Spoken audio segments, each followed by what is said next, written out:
వాళ్ళకి ఇందిరమ్మ ఇల్లు ఇచ్చే బాధ్యత నాదేనని కూడా ఈ వేదిక మీద మీకు తెలియజేస్తున్నాను. అది ఎంతో కాలం లేదు. మీరెవరూ అభద్రతకు లోను కావాల్సిన అవసరం లేదు. ఎవరైనా రెచ్చగొట్టి మిమ్మల్ని పంపించినా వాళ్ళ మాటలు మీరు నమ్మాల్సిన అవసరం లేదు. ఆ శాఖ మంత్రిగా మీకు ఒకటే హామీ ఇస్తున్నాను, రాష్ట్రంలో ఉండే పేదవాళ్లకు కూడా హామీ ఇస్తున్నాను.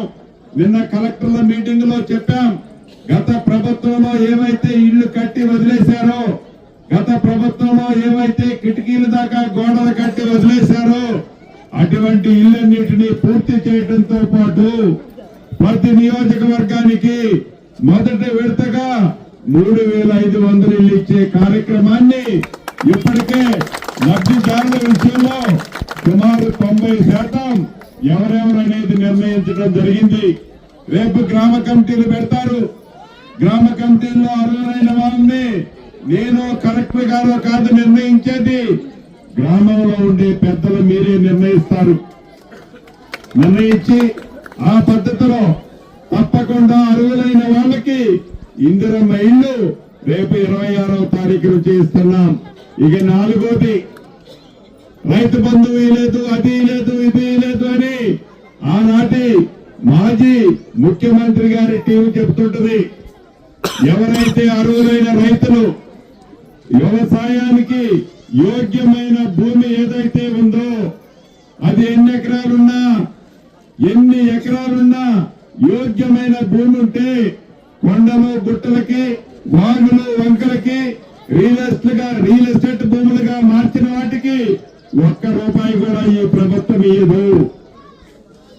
పండించే భూమికి అది పేదవాడికి కానీ ధనికుడు గాని సంవత్సరానికి ప్రతి ఎకరాకి ₹12,000 ఇచ్చే కార్యక్రమం రేపు జనవరి 26వ తారీఖు నాడు ఫైనల్ చేయబడింది. అంటే పేదోడు ప్రభుత్వం అంటే, ఇందిరమ్మ రాజ్యం అంటే అది పేదోడు బ్రాండు. దాన్ని దృష్టిలో పెట్టుకుని ఎవరైతే ఈనాడు ఇళ్లు రాలేదో, ఈ ఇల్లు మనం ఇప్పుడు ఇచ్చింది 80 ఇంకా సుమారు 3,500 మళ్ళీ ఇస్తున్నాం. మళ్ళీ వచ్చే సంవత్సరం ఇట్లా ఇడతల వారిగా ఇచ్చుకుంటూ వస్తాం. ఎవరూ కూడా అభద్రతకు లోను కావాల్సిన అవసరం లేదని మరొక్కసారి ఈ వేదిక మీద నుంచి మీ అందరికీ తెలుపుతూ, మా ఆడబిడ్డలకి అన్నదమ్ములందరికీ కూడా సంక్రాంతి శుభాకాంక్షలు తెలుపుతూ సెలవు తీసుకుంటున్నాను. భక్తులలో ఆడబిడ్డలు అందరూ ఆనందంగా ఉండండి. ఇంతకుముందే కమిషనర్ గారు చెప్పారు, అక్కడి నుంచి ₹2 కోట్ల రోడ్డు శాంక్షన్ చేశాను.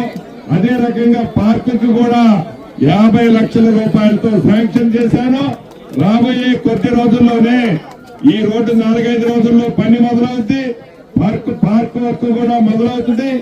డ్రైనేజీకి సంబంధించిన సమస్యను కూడా పరిష్కరించడం జరుగుతుందని తెలుపుకుంటూ మీ అందరి దగ్గర సెలవు తీసుకుంటున్నాను. ఆడబిడ్డలకు మనస్ఫూర్తిగా హృదయపూర్వక నమస్కారం. Thank you very much.